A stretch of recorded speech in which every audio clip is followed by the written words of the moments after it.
Bueno, vamos a empezar. Hay dos charlas interrelacionadas, por lo tanto la discusión de estos dos temas va a cohesionarse. Sin embargo, para preguntas puntuales que luego se olvidan respecto a la primera, vamos a tener un pequeño escenario de dos preguntas posibles para antes de continuar con la segunda. Bueno, la primera comunicación del día de hoy es de la doctora Erika Mendoza. Su título va a ser Evolución reciente de la entonación circunfleja en la Ciudad de México, aspectos prosódicos.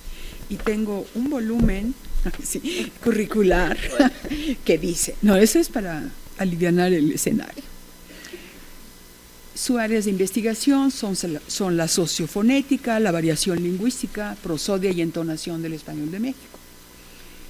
Obtuvo su licenciatura en la Universidad Autónoma Metropolitana Iztapalapa y su doctorado en lingüística en el Colegio de México. Sus principales intereses de investigación se enfocan en la prosodia y entonación en distintas variedades del español de México en entornos urbanos y rurales. Ha colaborado en trabajos de entonación de la lengua guave de San Mateo del Mar, Oaxaca. Ha trabajado aspectos relacionados con la interfaz sintaxis-prosodia en datos de la Ciudad de México, específicamente las propiedades prosódicas del foco informativo y el foco contrastivo. También ha participado en investigaciones acerca de las propiedades prosódicas de los marcadores discursivos y el habla reportada en datos con pacientes de afasia de Wernicke. Ha impartido los cursos de variación prosódica y fonología en la Maestría en Lingüística Hispánica de la UNAM y en la Escuela Nacional de Antropología, Fonética y Fonología No Lineal, Entonación y Análisis Prosódico. Ha participado en talleres de análisis instrumental en el INALI. Actualmente participa en el Seminario de Prosodia del Laboratorio de Estudios Fónicos del Colegio de México y como coordinadora del Corpus Oral del Español de México, que tendrá una publicación, digamos, con el nombre de Butragueño, Mendoza y Orozco. Su proyecto de investigación actual, Configuraciones tonales del Español de México, bases para una caracterización prosódica, tiene un apoyo de PAPIT y se enfoca en la descripción de las configuraciones tonales de distintas ciudades de México, a saber, La Paz, Chihuahua, Morelia y Tuxtla Gutiérrez. Gracias. Así que, ya, Después por favor. Gracias, Ceci. Bueno, buenos días, agradezco su asistencia. Veo un público muy festivo y es el cuarto día, entonces pongámosle algo de música a la fiesta, ¿no? Con la entonación.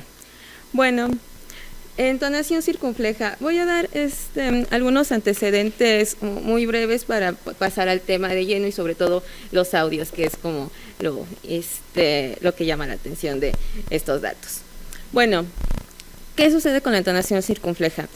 Este tema, si bien se ha estudiado en años recientes, a partir de esta emergencia de los análisis prosódicos, ya se había documentado incluso desde los análisis de Enrique Sureña de 1938. Desde entonces ya se hacía referencia a un cantadito característico del centro de México que incluso en ese momento permitía distinguir zonas dialectales. Matluck posteriormente en el 52 también lo reporta y en ese momento hace referencia que parece que hay un cierto correlato sociolingüístico. Bueno, no lo menciona tal cual, pero sí menciona ciertos hablantes con características nivel de instrucción bajo y algunos otros. Karen Babic en el 79, si bien ella hace un estudio con hablantes universitarios, reporta en ese grupo de hablantes que aparece esa entonación circunfleja, pero en entornos muy coloquiales, entonces no se hace ver como esta pertenencia del rasgo circunflejo tal cual. Bueno, Kilis habla también de este rasgo.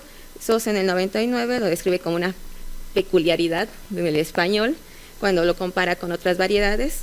Y bueno, Martín Butragueño tiene una extensa investigación justo a partir de esta configuración circunfleja y él hace ya referencia a que tiene que ver sí con rasgos sociolingüísticos, pero también con la estructura de la información, que ya se empieza a ligar con esto, expresividad y algunos otros parámetros. bueno, esta se desarrolla más en esta fonología variable del español mexicano que está preparando, y bueno, ahí se podrá ver más de este trabajo. Y bueno, aquí está, que parece que ciertos patrones circunflejos tienen fuertes asociaciones sociolingüísticas. Pero bueno, ¿qué es esto de la entonación circunfleja? Pues mejor lo vemos. ¿Qué sucede? El ejemplo que pongo en esta diapositiva es un enunciado declarativo o representativo. Se espera, tiene la configuración que se esperaría de este tipo de enunciados. Si pueden ver, si se ve el cursor. ¿Sí? Bueno, tenemos esta zona prenuclear, que es todo el inicio del enunciado, pero para fines de entonación nos vamos a centrar principalmente en la zona nuclear, que se compone de la última sílaba tónica del enunciado, más la postónica. Digamos que este sería un equivalente al fonema. Para la entonación es donde se ven estos cambios de significado. Lo que tenemos aquí es una declarativa, algo como el niño no ha llegado. No me sale sin... El niño no ha llegado. Ahí está. Yo podía. Y bueno, se observa este descenso, ¿no? Entonces, bueno, ténganlo muy en mente para compararlo con, esta sería la forma circunfleja.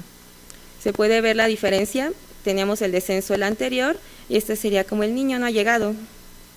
Y ese es el patrón circunflejo.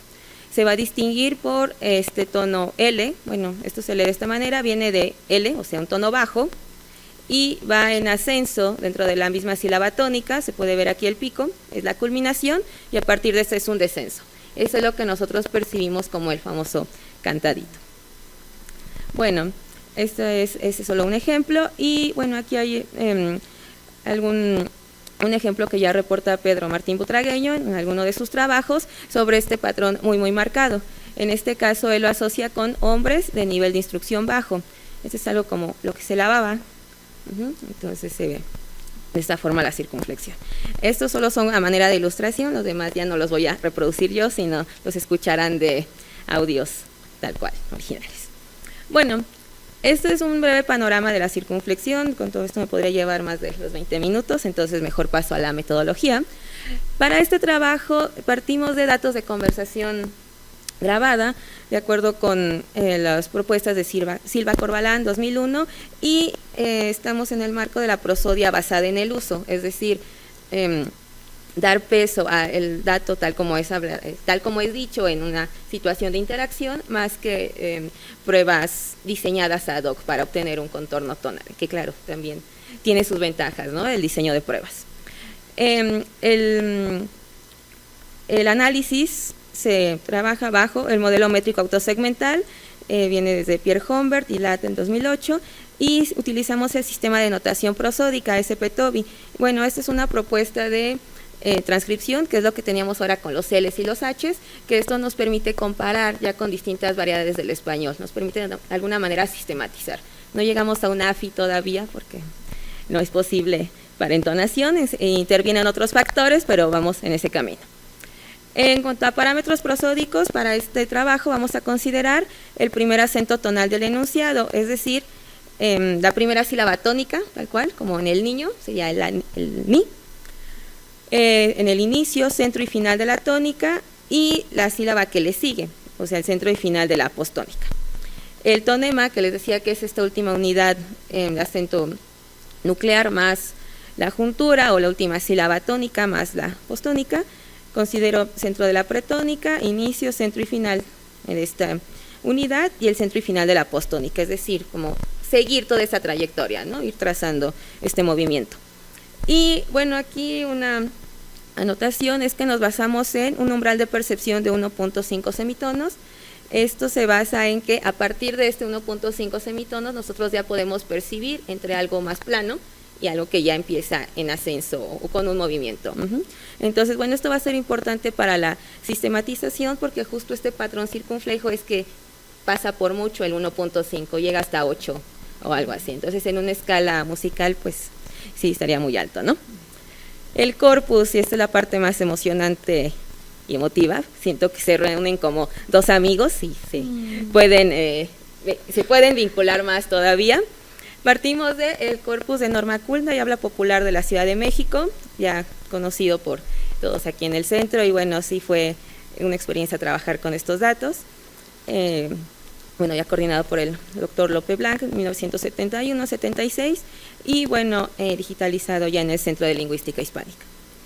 Aquí está su amigo, el Corpus Sociolingüístico de la Ciudad de México, coordinado por Martín Butragueño y Yolanda Lastra en periodos de 2011, 2012 y 2015, más o menos. Son las publicaciones, pero las grabaciones vienen desde 2000, más o menos desde el 2000 a 2007, más o menos. Y bueno, consideramos 3 grupos de edad, el primero de 20 a 34 años, el segundo de 35 a 54 y de 55 años en adelante. Para una primera exploración nos basamos en una muestra de 24 hablantes en total, y esto va a ser muy importante. Lo que presentamos ahora es solo una muestra. Esto esperamos que sea parte de un proyecto más amplio, que se siga trabajando con otros contextos y otras variables. Pero bueno, consideramos del corpus de los años 1970, 6 hablantes cultos dentro de esa clasificación que se tiene en ese corpus, y 6 con pocos estudios, según esta división que se maneja en los años 1970. Para el año 2000, más o menos, son 6 hablantes de nivel de instrucción alto y 6 de nivel de instrucción bajo. Entonces, se trató de que fueran equilibrados, ¿no? Que correspondieran con cada uno, pero en su espejo en el tiempo. Son 720 datos para este primer trabajo, son 30 datos por informante, y bueno, para el análisis estadístico, que Julio ya nos comentará, se hace un trabajo con regresión logística tipo Barbrul, justo para comparar con otros estudios que ya toman estas bases. Bueno, ahora sí, sin más preámbulo, aquí están algunos datos del corpus de norma culta y habla popular. Espero que se escuche. Sus bacterias se levantan a las 4:30. Ahí está, ¿no?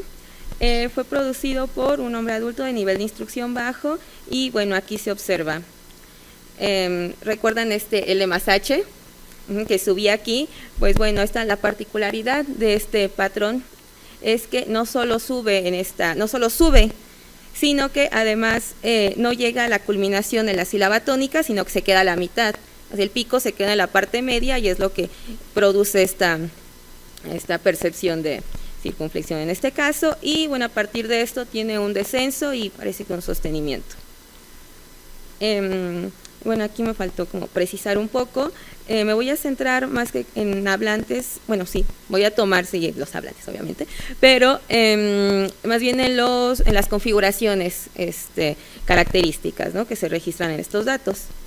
Este es del mismo, pero vamos a ver, y no me podrán ayudar a ver si es distinto o no. No, me detuvieron 72 horas. Sí se percibe distinto que el anterior, ¿no? O al menos parecería un poco. Y bueno, aquí sí ya la característica sería justo, sí, comienza un ascenso, pero ya no en la última sílaba tónica, sino parece que empieza desde este 2, ¿no? Entonces sigue, y bueno, de horas, creo que me parece que no llega a bajar, pero bueno, en este caso lo etiqueto como L justo para esta conclusión del enunciado. Pero bueno, eso se puede discutir. Fue el mismo hablante, pueden ver.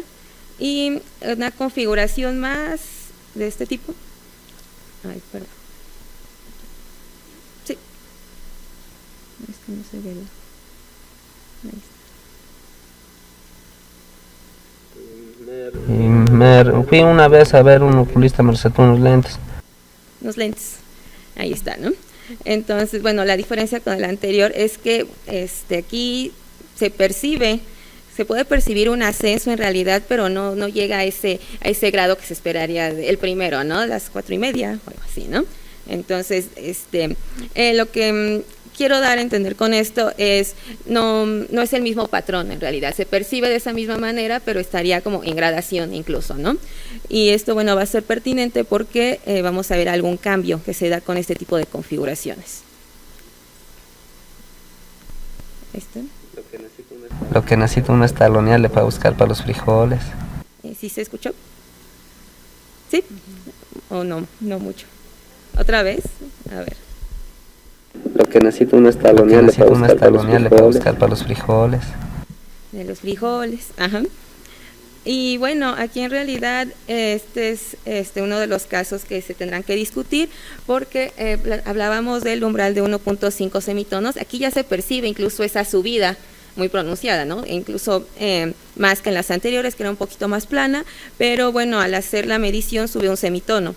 Entonces parece que en realidad no es en sí el acento nuclear tal cual, sino esta juntura, es decir, sigue el pico hasta la sílaba postónica, incluso bueno, aquí se puede ver un poco, bueno, también hay algo ahí de la grabación, se puede ver un poco, pero lo importante es que se percibe, y al menos dentro de la sílaba no se está dando este movimiento. Perdón.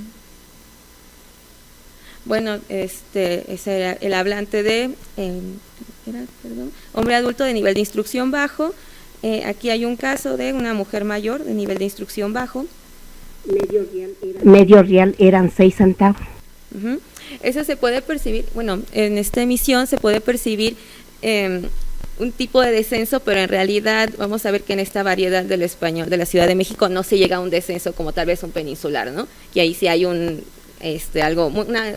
descenso muy marcado, y por eso a veces tenemos esta percepción de que nos están regañando o algo así, ¿no? Aquí en realidad no llegamos a este descenso tan pronunciado, y bueno, estaría aquí con esta notación, ¿no? Este H que, bueno, sí es monotonal, pero no llega a un rango bajo, tal cual. Pero bueno, vamos a ver otro de los casos. Este es de una mujer joven de nivel de instrucción alto. Que una mujer sea preparada es bien importante también, Sobre todo para ayudar al marido. Ahí está, ¿no? Ayuda al marido. Sí, creo que ahí hay algo más, se podría ver algo de estructura de la información, supongo, pero bueno, la configuración se está dando, ¿no? Y podría ser un poco de lo que hablaba ya Karen Babi, que en el 79 es mujer joven de nivel de instrucción alto, pero tenía también estos patrones circunflejos. Bueno, este es en cuanto al corpus, gracias, de norma culta. Este es de su amigo, de sociolingüístico de la Ciudad de México. Se perdió. Aquí está. Y bueno, aquí sí vamos a ver algunos patrones ya muy marcados. Bueno, ahora discutiré tal vez por qué se podría dar esto. El cine me quedaba igual, una calle. Este es un poco más como el que podemos escuchar ya ahora, ¿no? Una calle. Entonces, bueno, aquí tenemos esta subida, luego el descenso. Ese es un hombre mayor de nivel de instrucción bajo. Dentro de estos rasgos, bueno, quiero mencionar también, sí no es una configuración circunfleja, sí es muy característica del habla de la Ciudad de México. Vamos a ver por qué. Me dio una vitrinita chiquita. ¿Sí? ¿Se escuchó? ¿Otra vez? Me dio una vitrinita chiquita. Ahí está, ensordecimiento, o sea, prácticamente nada de material, y es algo también muy característico prosódicamente de la Ciudad de México. No es una circunflexión tal cual, pero bueno, incluso también podría ser un rasgo que nos distinga de otras variedades no debilitadoras, ¿no? Aquí está. Y bueno, esto es para ver como de manera más evidente cómo va marcando los grupos melódicos esta configuración circunfleja. Se perdió otra vez. Ahí está. A ver, ahí va. Y llegaba yo tarde, brincando la barda, una barda más grande que esta. Sí. ¿Sí se escuchó? ¿Se distinguió? A ver. Y llegaba yo tarde, andaba yo brincando la barda, una barda más grande que esta.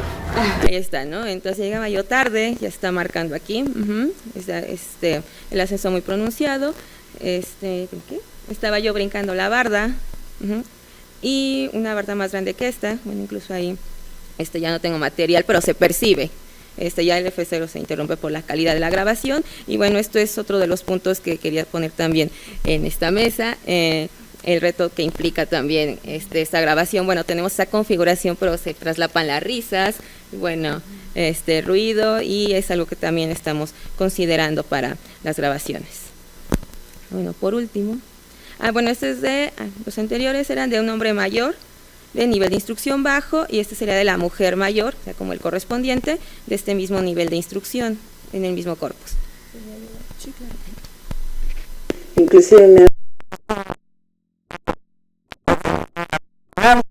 Ahí está, ¿no? Tenemos la primaria.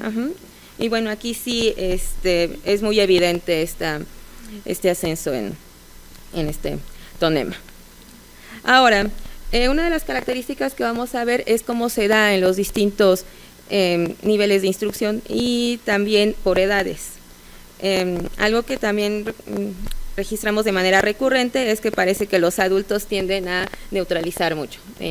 Bueno, ya Julio ampliará ese panorama, pero no se alejan un poco de ese circunflejo, no todos, sino los de nivel de instrucción alto, y tienden más hacia la forma descendente, aunque parece que no llegarían a este rango de L que se esperaría. Entonces vamos a escuchar este. La niña siempre se portó muy noble. ¿Sí? ¿Se escuchó? O a lo mejor sí me lo reparo. Ay, perdón. Representa como 15. ¿El otro? La niña siempre se portó muy noble. Como muy noble. Y bueno, aquí también ya estamos viendo como el papel que desempeñaría el alargamiento de las sílabas, ¿no? O sea, es un descenso, pero parece que no es solo este descenso, sino alargamientos en las sílabas finales, también característicos. Y bueno, con este mismo hablante, si bien tenemos este descenso, también se registran patrones de circunflexión, que sería este. Representa como 15. Entonces, bueno, aquí ya incluso creo que hay un factor de expresividad también asociado a esta emisión, porque justo le está diciendo a la entrevistadora que no representa la edad que tiene, sino es como 15, ¿no? Ahí está. Y bueno, en estos casos de configuraciones también sería ese ya quedó muy bajito. Son casos de sostenimientos al final, ya no ascenso, sino formas sostenidas en la parte final. Cuando aparezca, aquí está. Y ahí vivo con mi hija. Es con mi hija. Ahí está este sentido de finalidad. Bueno, entonces a partir de esto, me salió bien el bueno, a partir de esto podemos ver las distintas realizaciones que se pueden dar de esta configuración circunfleja, desde la más marcada, como este caso de la primaria, hasta las que tienden a un ascenso moderado, que en este caso sería de 1.5 hasta 3 semitonos.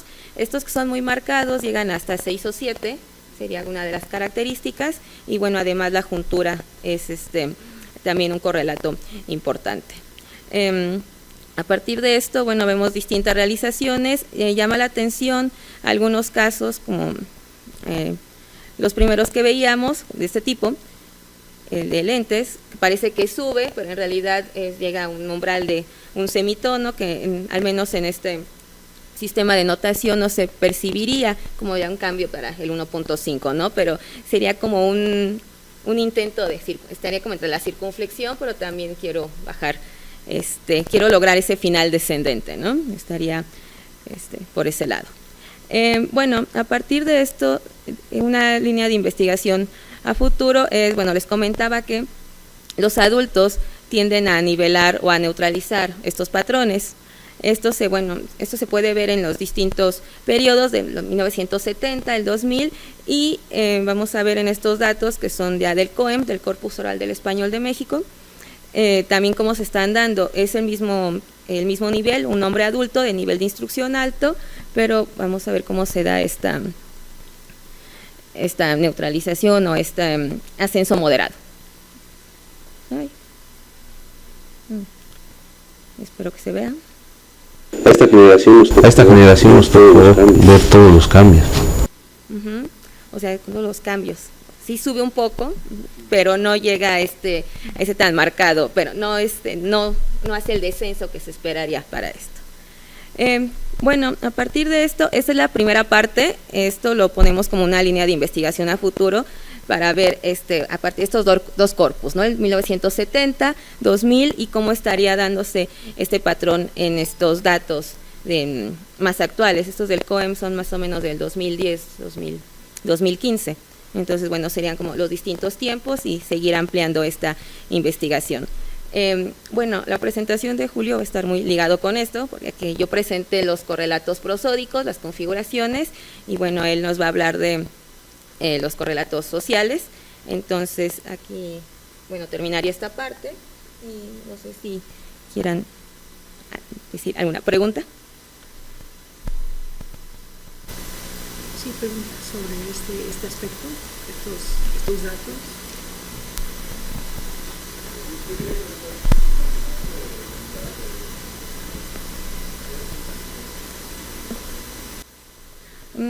El semitono, digamos, se calcula, bueno, tiene base en una unidad de la música, o sea, es basado en la escala musical.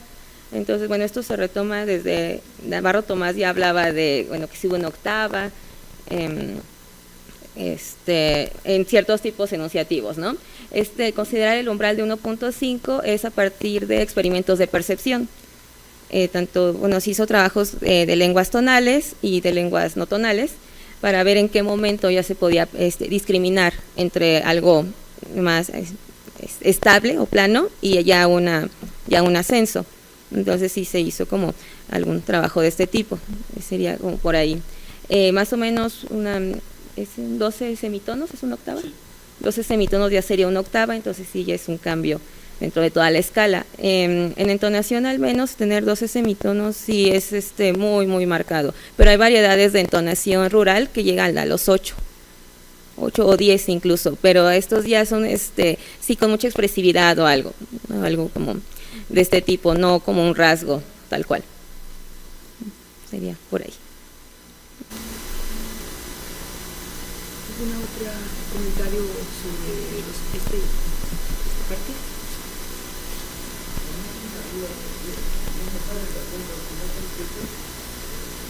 Es que hay medios. A ver, Julio. Como hay semitonos, son 12 en total, con 7 notas y 5 semitonos. Entonces por eso son 12. Los 12. Entonces do sostenido, re sostenido, mi no tiene sostenido, se baja. Sí. Entonces haz de cuenta, bueno, aquí hay que explicar. Por eso no salían las cuentas. Tono y medio, digamos 3 trastes, eso es el umbral. Ese es el umbral, tono y medio. Sí. Y bueno, sí, lo relevante es que sí se ha basado en percepción y sobre todo para esta escala de 1.5 es para el español, ya se propuso alguna vez y en un trabajo que hizo Laura Murrieta para el español de la Ciudad de México, ella registra que es entre 1.5 y 1.7. Por eso llama la atención que este movimiento de un semitono ya se pueda percibir. Entonces, tal vez no sea, no es en la sílaba nuclear tal cual, sino es que el movimiento se sigue. Por eso es esta percepción de la posible circunflexión en estos casos. Sí. De los dos. Es que no. A ver.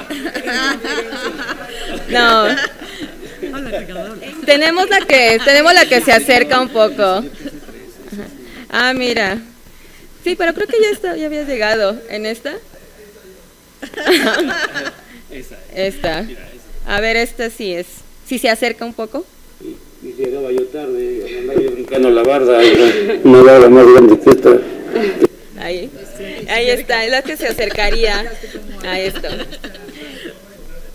Sí, Ricardo. Puede ser. Después, porque este señor es mayor, seguramente. Mayor, sí. Es mayor. Pero ahí podría ser de la red social, tal vez, ¿no? Podría ser otro correlato.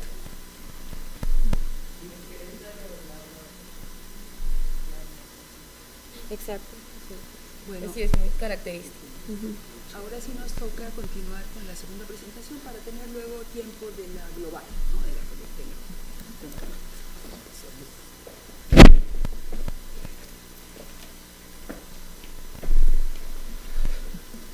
Sí, porque ahora sí que se puso muy fea Erika.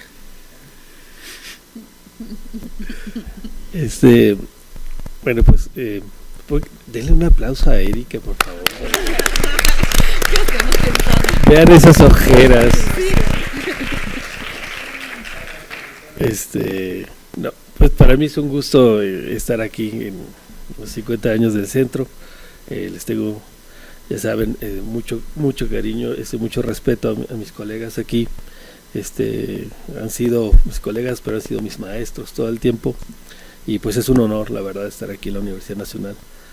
Y bueno, y también me da mucho gusto haber hecho esta colaboración con Erika, que espero que continuemos, porque nos quedan dudas. Realmente siempre ocurre que haces una investigación y quieres encontrar respuestas y normalmente hay siempre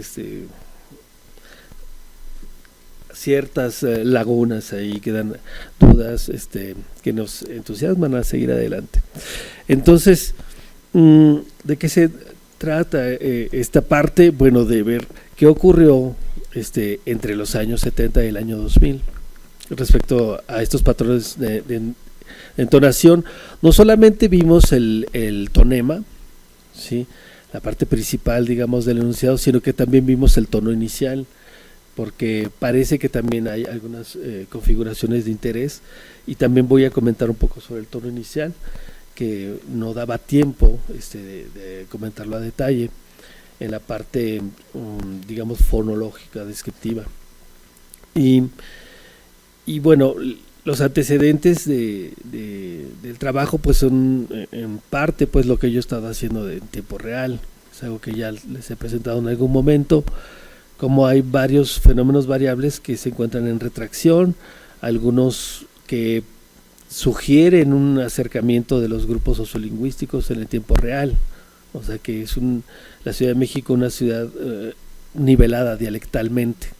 Parece que hay un proceso de nivelación dialectal. He estado estudiando otras cosas, por ejemplo de el haber pluralizado, que lo investigué desde 2015. Hay un descenso de las pluralizaciones de haber impersonal. Habían venido, habían personas, perdón, ese no es el impersonal. Habían muchos árboles ahí, en vez de había muchos árboles ahí. En realidad somos bastante normativos. O sea, ahorita andamos por 8% nada más de pluralizaciones, cuando en los 70 estábamos por el 12%. La retracción de las asiladas, el comer, traer, también está en retracción en las últimas generaciones.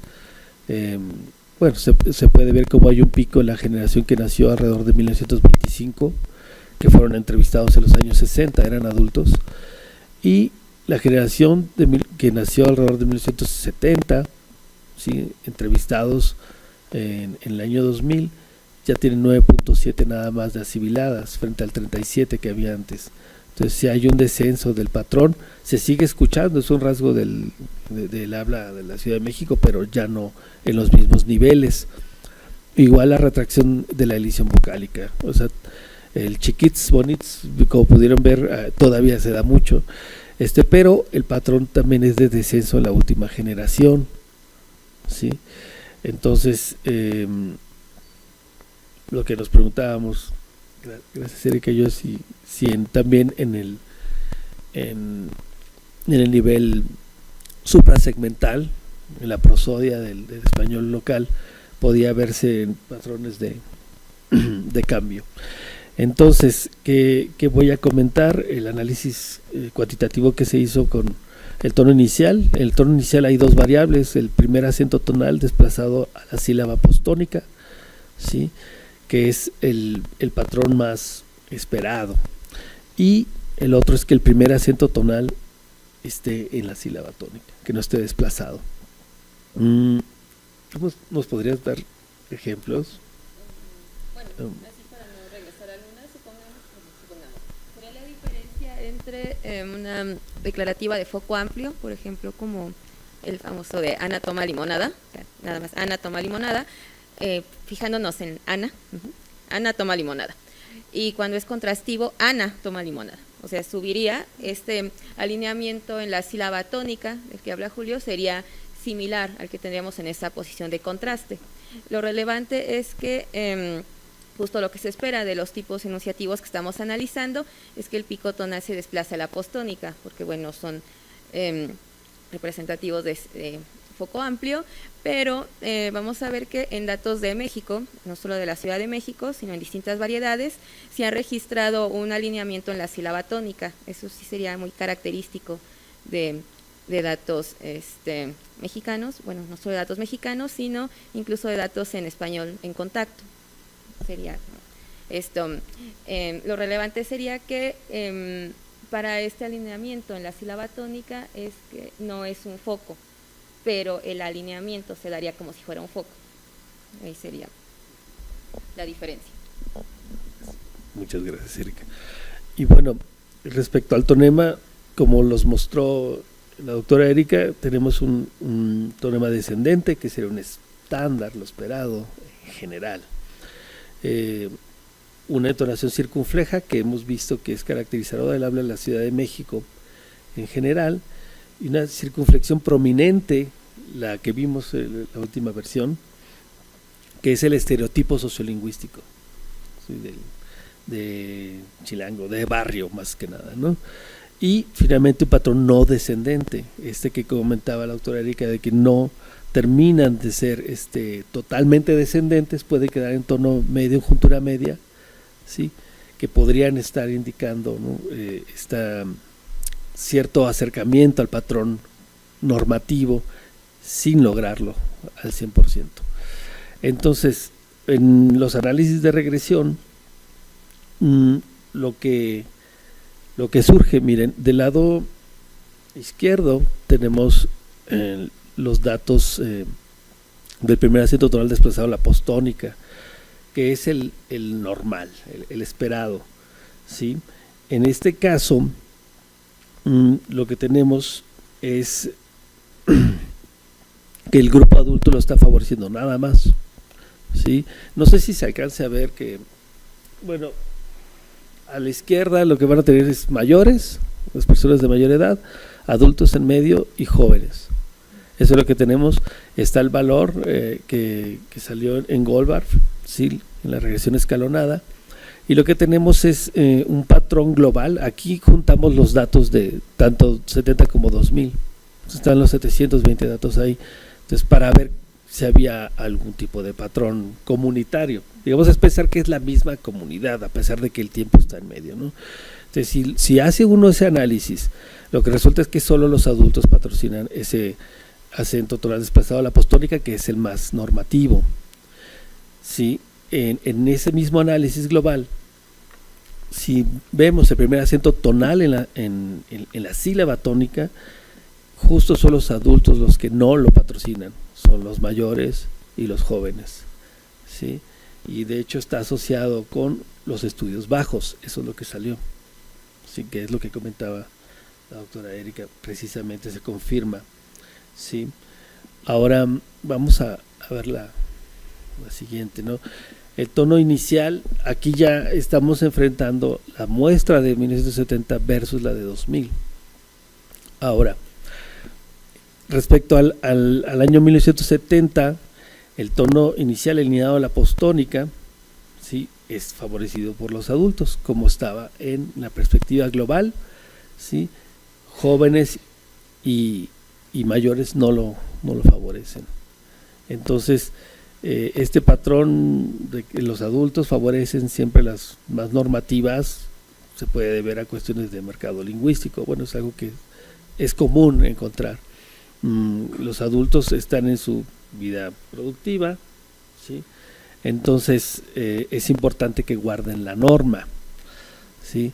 Respecto al año 2000, aunque no hay la regresión binomial de subida y bajada, que es la más clara de todas, no arroja realmente un patrón de sociolingüístico, no hay rasgos asociados. Entonces lo que hicimos fue hacer el cálculo con una regresión binomial de un nivel que nos permite ver a todos los factores y nos permite hacer hipótesis, ¿sí? Quizás si duplicamos el muestreo pueden salir patrones más claros. El caso es que si uno hace la regresión de un nivel, surge un patrón donde nuevamente son los adultos los que patrocinan el tono inicial alineado a la postónica, pero se incorporan los jóvenes, ¿sí?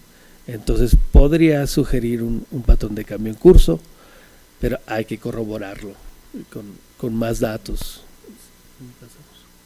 Entonces, ¿qué se puede comentar sobre este análisis del tono inicial? Bueno, en los años 70 hay un alineamiento del primer pico tonal apostónica privilegiado por adultos de estudios altos, ¿sí? Ese panorama es congruente con el análisis global. Hay una continuidad diacrónica en realidad. En 2000 el panorama se mantendría respecto al 70. Mujeres de estudios altos y de edad adulta o joven favorecen el alineamiento del primer acento tonal en la apostónica. El hecho de que haya mujeres involucradas, adultas, también puede sugerir cambio lingüístico en marcha. Ahora, no asociación con edades, niveles de estudio o algún sexo en particular, como se daba en el global fuera de las edades, puede sugerir mayor homogeneización de la comunidad. Esa es otra opción. Es congruente con una comunidad lingüística más homogénea, eso sí, donde los hablantes de estudios altos y bajos cada vez se parecen más, su forma de hablar. Muy bien. Ahora, respecto al tonema descendente, que sería el estándar, ¿sí? Que tenemos en los resultados para el año 2000, el binomial up and down, el de subida y bajada, son buenos. Está patrocinado por mayores y adultos, pero no por los jóvenes. ¿Sí? Los jóvenes siempre tienen que estar en contra del establishment. Entonces, puede ser un patrón. Ahorita vamos a ver que los jóvenes justo patrocinan circunflexiones, no el tono descendente. Para el año 70, lo que tendríamos es un patrón donde los adultos nada más lo favorecen. Ese tonema descendente sería esperado, ¿no? Porque ellos llevan una norma también. Ahora, ese dato sí hay que manejarlo como hipotético, ¿sí? El de los 70, porque no tenemos una regresión escalonada de subida y bajada que nos dé realmente factores significativamente relacionados, pero el binomial de un nivel esto está sugiriendo. Respecto a la entonación circunfleja, en el 70 el binomial de un nivel, ¿sí? Nos ofrece una hipótesis, se fijan, es de bajada. La entonación circunfleja es la que más caracteriza a los hablantes de la Ciudad de México, no necesariamente es la estereotípica, esa es la prominente, la del barrio, ¿no? Pero me pareció muy interesante mostrarles de todas maneras, aunque sea hipotética esa gráfica, relativamente hipotética, porque son datos, sí, relativamente hipotética, sí están ordenados, digamos, de esa manera. Los mayores tendrían la circunflexión y baja con los adultos, ellos la dejan de favorecer porque están debajo de 500, y los jóvenes también. ¿Qué pasa en el año 2000?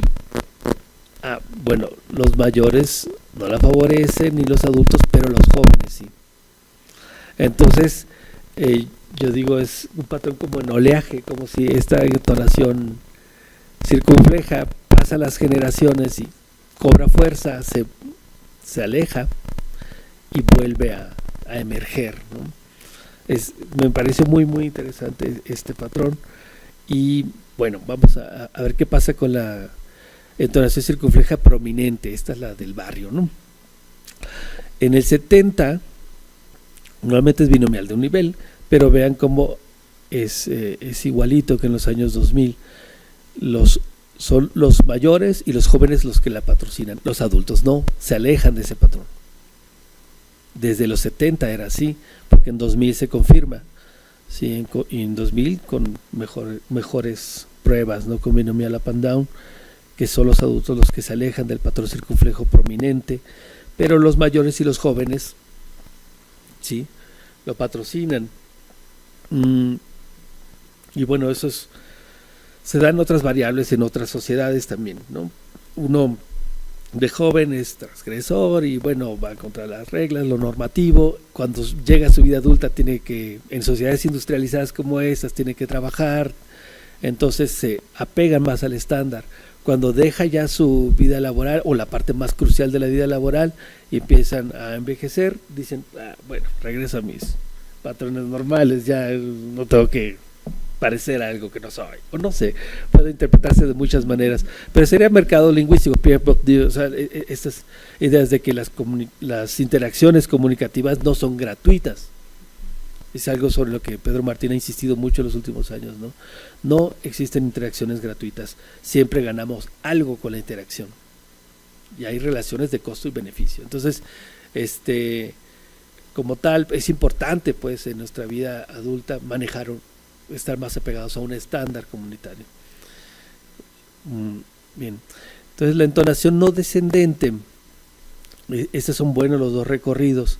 En 1970 era muy desfavorecido por las primeras generaciones, por los mayores y los adultos, los de más edad, pero los jóvenes son los que empiezan a patrocinar, adultos y jóvenes, de hecho, ¿sí? En 1970. ¿Sí? ¿Qué pasa en el año 2000 con esta entonación no descendente? ¿Sí? Que es esta que trata de evitar ser circunfleja, trata de ser el más estándar, pero no llegan ahí, ¿sí? Los mayores no lo patrocinan en el año 2000, pero sí los adultos y los jóvenes nuevamente, ¿sí? Entonces, al parecer es un proceso que ha andado ahí desde los años 70 y se ha mantenido en esos dos grupos de edad, en los jóvenes y los adultos. Indicaría más bien como estratificación por edad, o sea que la comunidad es así.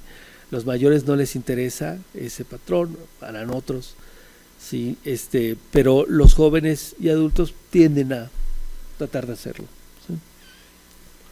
Entonces, conclusiones sobre el análisis del tonema. En lo general no hay influencia de factores como el nivel educativo del sexo, no siempre salieron significativos. El tiempo aparente como variable significativa tanto en 70 como en 2000, eso sí es importante, siempre se seleccionaba el tiempo aparente, los grupos de edad. Hay un dinamismo diacrónico, vamos a llamarle, ¿no?, de la entonación circunfleja más moderada, la que caracteriza a los hablantes de la Ciudad de México, ¿sí? Pero lo que vamos a ver en las demás configuraciones es estratificación por edad, más tienes ese patrón. Tú de joven haces algo, de adulto tal, y de viejo regresas al patrón, ¿sí? Y se mantiene así en la comunidad durante generaciones y generaciones.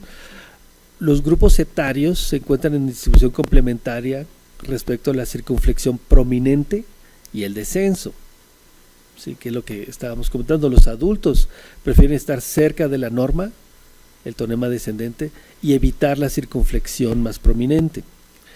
Y, bueno, aquí comento, puede ser una cuestión de mercado lingüístico. Por supuesto, estos resultados invitan, ¿no?, a hacer comparaciones con otras variedades, como lo que ocurre en variedades rurales, o no tan alejadas de aquí, como en Coapiaxtla, en Tlaxcala, donde hizo su investigación la doctora Erika Mendoza.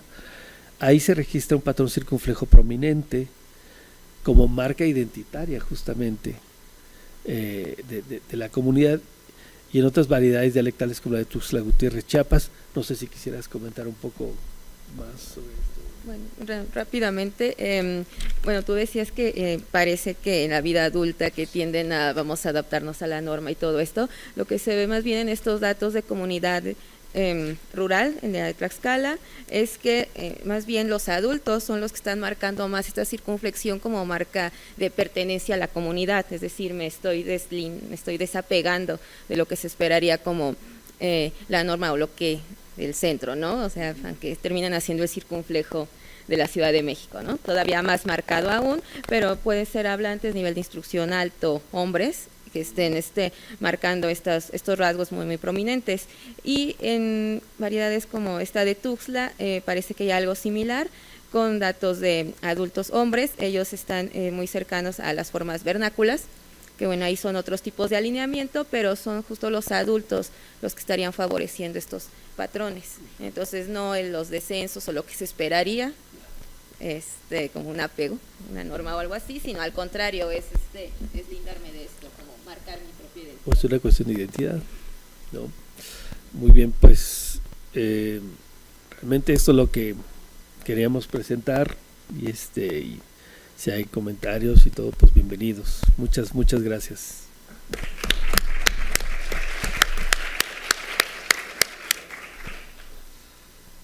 Tenemos 10 minutos bien o poquito más para si esto se calienta o se circunflejiza.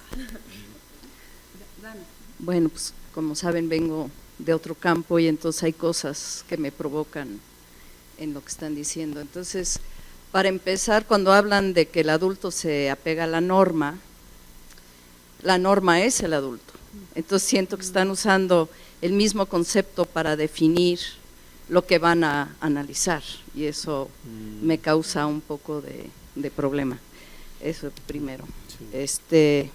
Segundo, si Erika está hablando de las diferencias que hay por nivel educativo, no entiendo cómo los agrupas en todas tus gráficas. Entonces el adulto son tanto los populares como los de nivel más educativo y yo pienso que hay un efecto fuerte de alguno de esos grupos en los resultados.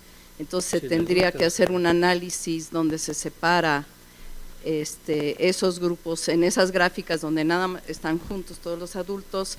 Cada gráfica que ponías yo decía, ¿y dónde está el efecto de cada grupo? Sí. Y luego dices que no hubo un efecto ni por sexo ni por estos grupos, casos, cuando a la vez Erika estaba diciendo que sí había un efecto. Entonces eso también me provocaba. Y lo último que me provocó es que le asignan una intencionalidad a los adultos, a todos, y yo diría que es al revés, que el hecho de pertenecer a ese grupo, eso es lo que hace que uno use esa entonación y no que uno usa esa entonación para pertenecer al grupo. Entonces siento que le están asignando una intencionalidad a sus hablantes que no están mostrando.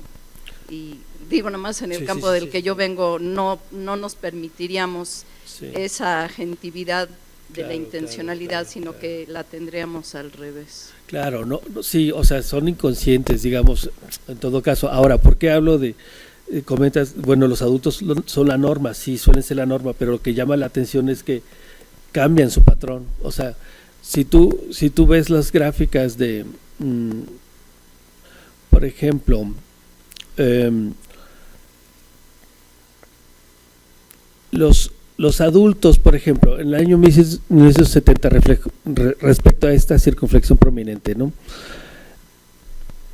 El grupo adulto, que es el de medio, desfavorece la circunflexión, pero es año 1970, estas personas nacieron alrededor de 1925 o antes. Entonces, cuando vamos al año 2000, han pasado 30 años, más o menos.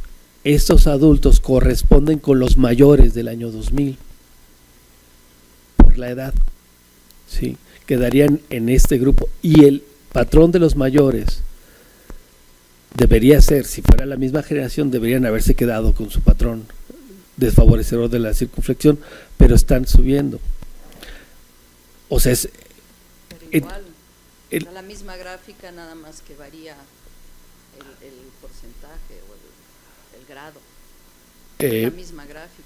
Pero mira, la hipótesis es esta, que los adultos del año 70 corresponden más o menos a los mayores del año 2000, porque hay 30 años. Esa es la hipótesis. Entonces, si se corresponden, deberían tener el mismo nivel, favorecer o no favorecer la variable, pero cambian. Eso es lo interesante, que la comunidad, digamos, sí es cierto que los adultos, dices, los adultos son la norma, por eso es buena esa precisión, ¿no? Pero interesante que los hablantes no se mantienen igual con las edades, es nada más eso, que están fluctuando, conforme eres joven, tienes un patrón, eres adulto, cambias, o sea, no te quedas no es con la el persona patrón. Ajá. Sí, pero eso, a mí eso me parecería lógico, no. Yo no pensaría que la persona se mantiene, así todos que nos conocimos hace muchos años, no somos las mismas personas. ni lo esperaríamos. No, pero él está diciendo que esa persona luego es otra cosa, que es lo esperable, no sería lo raro. Ok, bueno. Está bien. Digo, son comentarios. Sí, no, está bien. Y ahora, sí hay asociaciones, en algunas de las regresiones, hay asociaciones con estudios altos, por ejemplo, cuando mencionábamos el tono inicial, por ejemplo, sí hay una asociación con estudios altos. Lo que pasa es que en esta regresión se meten todas las variables, o sea, todas estaban jugando, o sea, si eras adulto, si eras del año 2000 o si eras del año 70, si eras de estudios altos o bajos. Entonces, todos entran en juego al mismo tiempo. Y la regresión escalonal lo que hace es ir aumentando variables, para que mejore la significatividad. Cuando deja de ser buena la significatividad, se para el análisis y te dice, aquí está bien. Entonces, algunas, yo comentaba, las que tienen asteriscos son hipotéticas porque no tenemos asociaciones claras, ¿sí? Pero las del año 2000, ahí las que te sí está faltando sí. la prueba post hoc para mostrar eso y de dónde está viniendo ese efecto. La regresión sola no te la va a dar, sino que después de la regresión tendrías que hacer la post hoc y ver de dónde está viniendo ese efecto, que es lo que era mi segundo comentario, ¿no? Sí, ahora no anoté en las láminas, no anoté cuando había otros factores asociados. Esas solo puse el tiempo aparente porque es lo que siempre salió significativo. Pero claro, debía haber anotado, bueno, también se asocia con mujeres o con hombres y cambia según el análisis, pero sí también se puede hacer el análisis con solo las mujeres, por ejemplo, de cierto grupo de edad, pero bueno, en este caso teníamos tan poco material que no podría darnos análisis buenos tampoco, se reduciría mucho la base. Pero muchas gracias por los comentarios. Algo. Sí, tal vez también sería útil hacer referencia a factores individuales, como ya lo mencionaron, ya no como gran grupo, sino ya factores asociados al propio individuo, que es tal vez lo que veíamos con las primeras configuraciones. Es decir, bueno, esas serían a grandes rasgos las características representadas por, bueno, ciertos grupos en estos casos, pero bueno, ya verlos también con otro modelo, tal vez de efectos mixtos o algo así, ¿no? Para poder justo dar cuenta de esta variación. Podría ser. Y gracias. A mí los datos del 2000, bueno, no me veo reflejado, y yo tampoco me veo reflejado, carnal, o sea, no me la creo, o sea, con unos contrastes tan fuertes, porque digo, es que en el 2000 se identifican los nacos. Esa es la época en que perdón, pero eso está codificado. Estaban los nacos de la Ibero con ese contraste, en fin, está viva esa distinción. Los patrones internacionales, de hecho, son los que... Entonces, hablar de jóvenes, supongo que en otras cosas pero eso en particular como que está fuertemente, incluso ya estereotipado como identificación de grupo social. Entonces, hablar de edad desde el 2000, seguro en el 70 también lo teníamos, pero es muy obvio que a partir del 2000 están muy claramente estratificados esos grupos, y pensar que tienen el mismo patrón internacional sí me cuesta un poquito de trabajo. Habría que ver, no, yo no me diría diferencias individuales, pero sí agrupales, ¿no? Bueno, y también otro punto, que ahorita estamos solo con la parte de la configuración, es decir, el tonema tal cual, pero creo que lo que mencionas también tendría que ver con algo más, tal vez los alargamientos de las sílabas o algunos otros elementos, ensordecimientos o algo ya de otro tipo, ya no en sí el tonema, en sí como la forma, porque de hecho algunas que se perciben como una circunflexión es en realidad un alargamiento. Pero bueno, da esa idea, pero por ese mayor espacio que hay para el movimiento, entonces se da así. Entonces sí sería, es otra línea también de trabajo, considerar estos parámetros, porque sí estoy de acuerdo que puede ser el L más H, o sea, ahí está, pero no se percibe, o sea, sí hay diferencias, ¿no?, entre las distintas realizaciones. se podría hacer. Entonces, pues sí, hay mucho trabajo todavía, ¿no? Partimos ahorita solo de esta configuración, pero pues lo que puede venir, ¿no? Gracias. Por favor.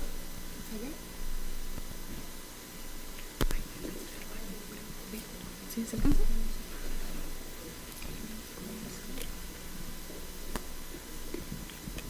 Hola. Una pregunta, ¿esa de la entonación circunfleja, cómo se caracteriza? No la comprendo, ¿cómo es esa entonación? Ese tipo de entonación. Digamos, sube en un enunciado, una enunciación cualquiera, al final en la última sílaba tónica va a subir y luego va a bajar. Sí, sube y baja. No sube y baja. La última sílaba tónica del enunciado, o sea, lo que acabo de decir, o sea, puede decir sube y baja, o sube y baja. Ahí está la diferencia. Como por ejemplo. Te acabo de decir. O sea, es que es sube y baja, sería sube y baja, sería sube y baja. Descendente. Pues dices sube y baja. Ya, ok. Es baja. Un mal ejemplo porque te hace ver el sentido de sube y baja. Si puedes decir come papas. Un ejemplo como come papas. Come papas. Como come papas sería pregunta ¿qué hace Juan? Come papas. Juan come papas. Ahí está. Okay. Gracias. Si no hay alguien más, yo quiero. También Paco. Ahondando un poco en las observaciones que hacía Ricardo, creo que, digamos, es válido trabajar con categorías muy esquemáticas, pero también se corre un riesgo, ¿no? Y es el de perder, digamos, un objeto de estudio más interesante y más rico, aunque evidentemente más complejo. A mí me parece que si, digamos, en el ámbito de las lenguas tonales puede haber morfemas que no son nada más el tono, sino el tono acompañado de una aspiración o el tono acompañado de un alargamiento, y que en conjunto el valor expresado no se puede aislar el tono nada más, porque el tono más el alargamiento codifica un valor y el tono más la aspiración codifica otro valor. Se tendría que pensar que también estos recursos no van solos.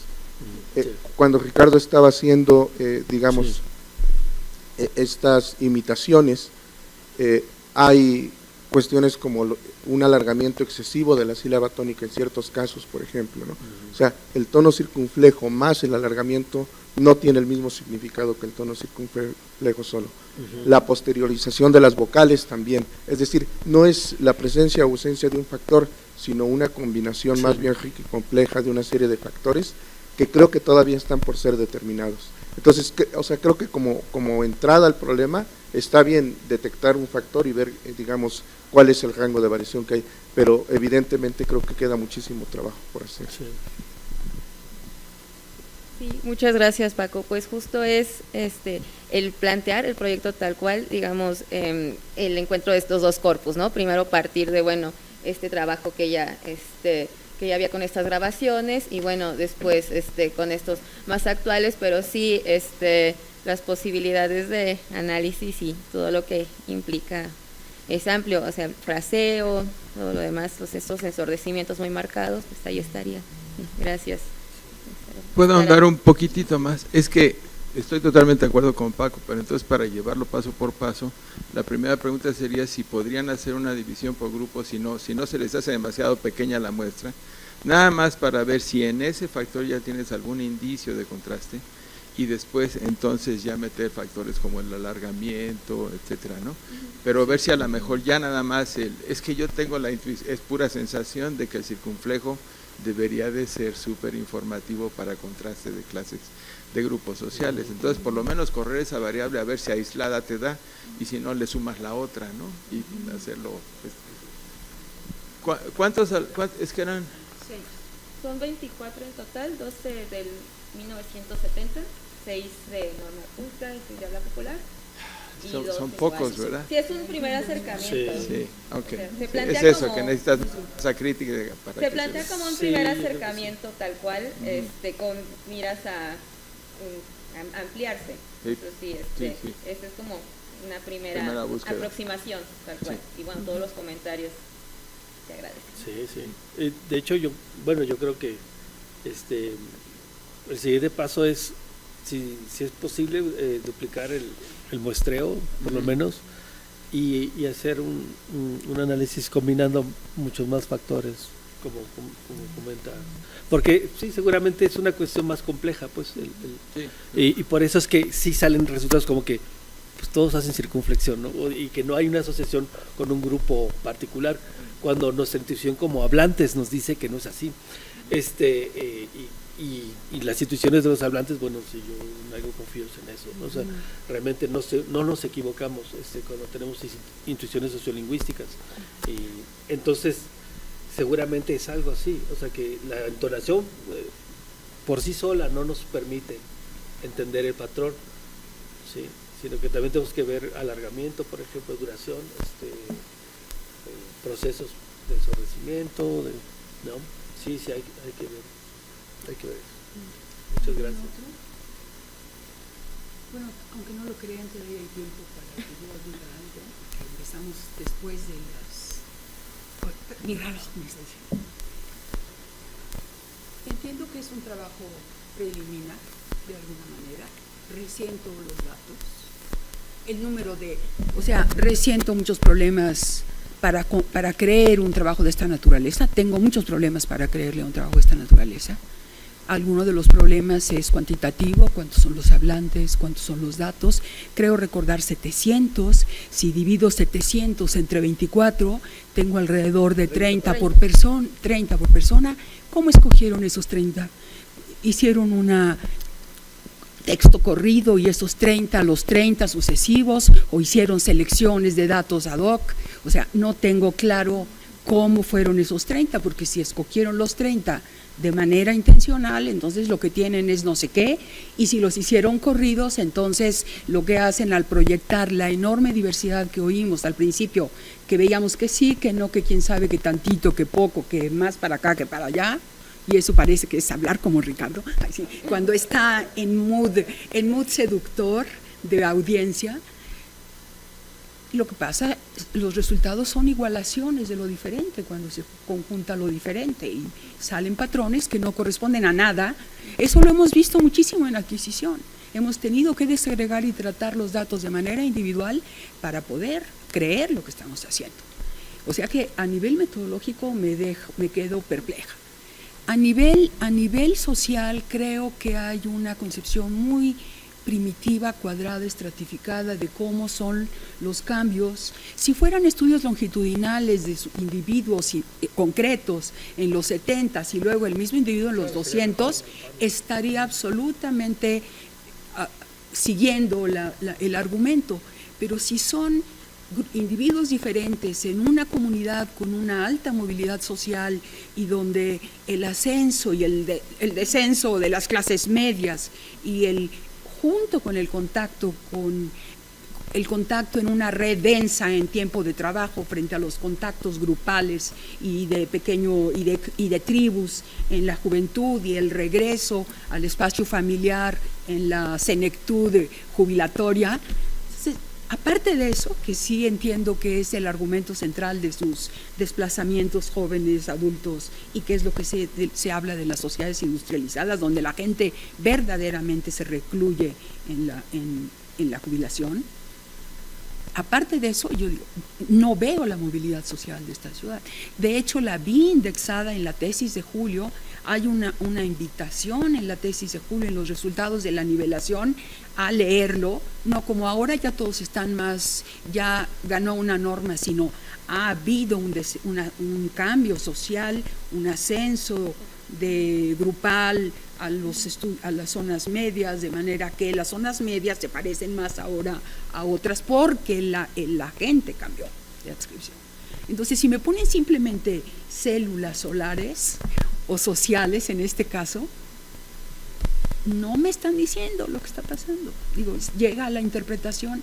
Yo creo que sí se requiere que hagamos, primero, que sepamos que la célula es el individuo y que lo longitudinal es es indispensable. O los datos masivos de miles y miles para poder encontrar patrones que no distorsionen y que luego los patrones se distribuyen en percentiles, ¿no? En percentiles. Por ejemplo, pienso en los datos masivos de los CDIs.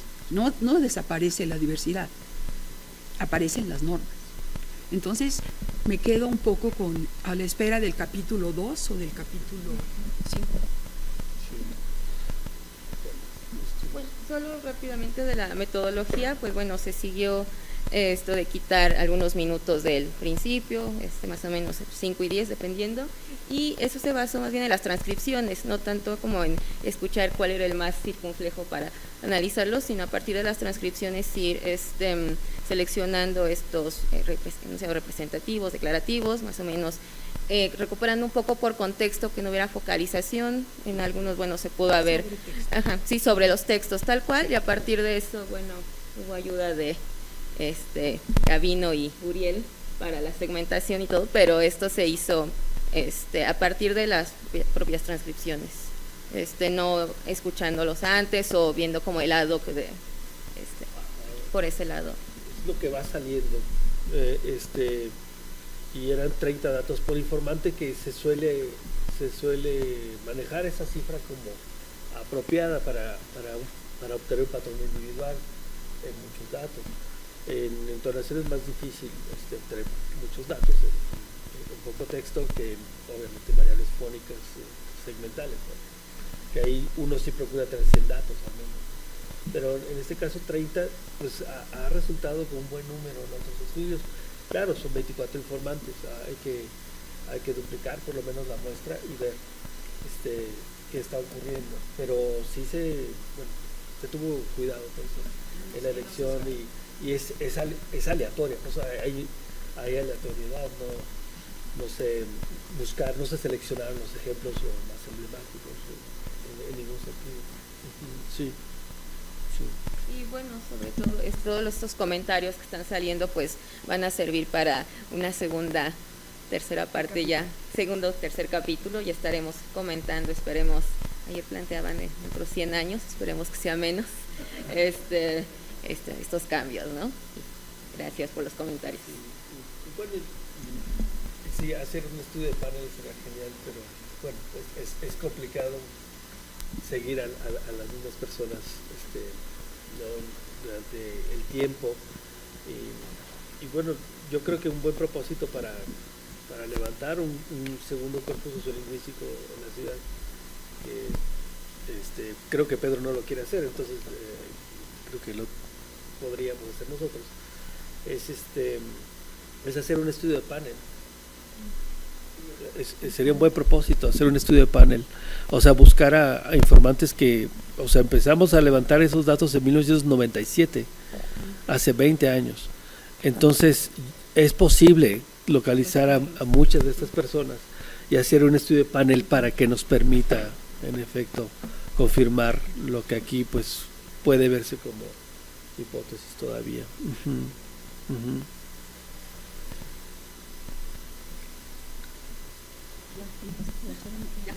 Ya, bueno. Muchas gracias, gracias.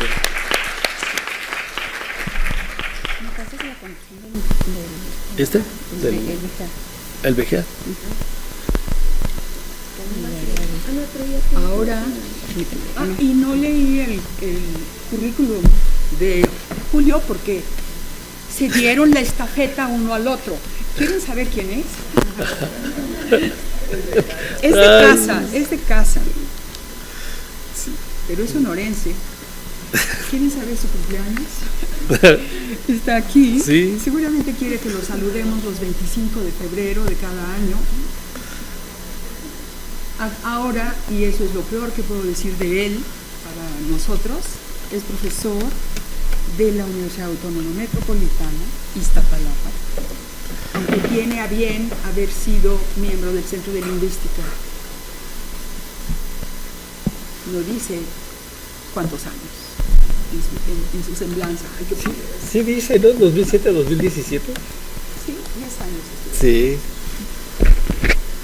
Su área de especialización o sus áreas son sociolingüística y dialectología hispánicas, sociolingüística de lengua de señas mexicanas, variación fónica y gramatical, en teoría de la opinión. Aquí hay algunas publicaciones recientes, realmente si a alguien le interesa, se puede fotocopiar esta hoja, hacer su bibliografía. Muchas gracias.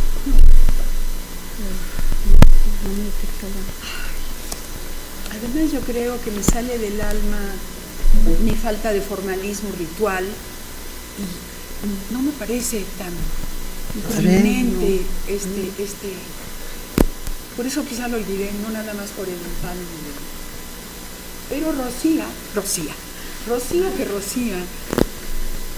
Molina Landeros es doctora por la Universidad Ludwig Maximilian de Múnich, es profesora de tiempo completo en la Facultad de Idiomas de Tijuana, imparte clases en la licenciatura en traducción, la especialidad en traducción e interpretación y en la maestría en lenguas modernas.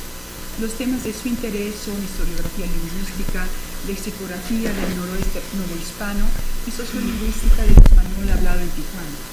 Actualmente trabaja en la compilación del corpus del habla de dicha ciudad. Bueno.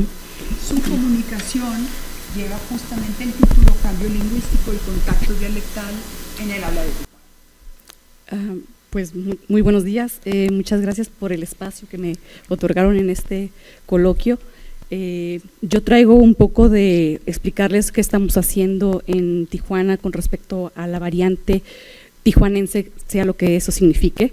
Y ahorita vamos a ver por qué me refiero a eso. Le agregué un pequeño paréntesis al título entre los estereotipos y la realidad, dado que empecé a ver, o sea, hice un cruce entre algunos de los datos que ya tengo registrados o pulidos del corpus, que falta mucho por corregir, por las transcripciones, por pulir las revisiones, que implica mucho tiempo. Y lo que ahorita estamos levantando son las encuestas sobre percepción y actitudes sobre la variante tijuanense, a hablantes que se consideren tijuanenses. Y con respecto a eso, hice ahorita lo que traigo aquí es como un poco un cruce sobre lo que vi en las muestras del corpus, lo que veo en las encuestas. Nada más traje una pregunta para poder ilustrar un poco de lo que sería el habla o el estereotipo del habla tijuanense. Y además traigo muestras de videos que de pronto ya YouTube y Facebook, las redes sociales son buenos fuentes de recolección de datos, o sea, realmente indagar si el individuo ahí mostrado es tijuanense. Y bueno, voy a traer, esos son lo que presento, esos son pequeños ejemplos, ¿no?